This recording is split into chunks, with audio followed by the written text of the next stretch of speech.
ચટાકેદાર ચોળા બટેકાનું શાક બનાવવા માટે મેં લઈ લીધા છે બટેકા, ટમેટાં, મરચાં, ચોળા અને ખાંડેલું લસણ તથા સૂકા મરચાં. હવે 2 ચમચા તેલ નાખી લીધા છે અને કુકરને ગરમ કરી દીધું છે. રાઈ, જીરું, હિંગ બધું જ વાટીને નાખી દીધું છે. એનામાં કુકરને એકદમ ગરમ થવા દીધા છે. ખડા મસાલા નાખી દીધા છે અને હવે લસણની ચટણી પણ નાખી દીધી છે.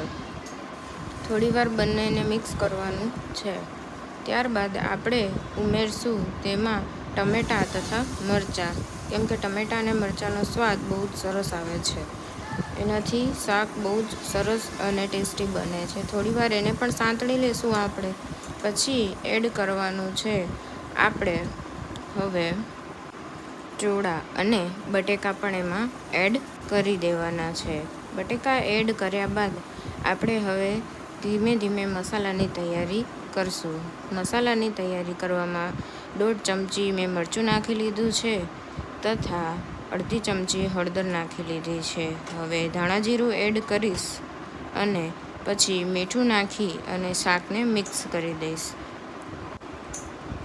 શાકને બરોબર મિક્સ કરવાનું છે મીડિયમ ફ્લેમ ઉપર તથા પાણી એડ કરીને હવે કુકરને બંધ કરી અને તેને ચડવા દઈશું. જ્યાં સુધી 4 સીટી ના વાગે ત્યાં સુધી આપણે શાકને થવા દેવાનું છે. સરસ ચટાકેદાર રસાવાળું અને એકદમ મસ્ત તમે શાક જોઈ શકો છો. રેસીપી માટે તમે નીચે કમેન્ટ કરી શકો છો અને કમેન્ટ કરજો કે હવે નેક્સ્ટ કયો વિડીયો જોવા માંગો છો.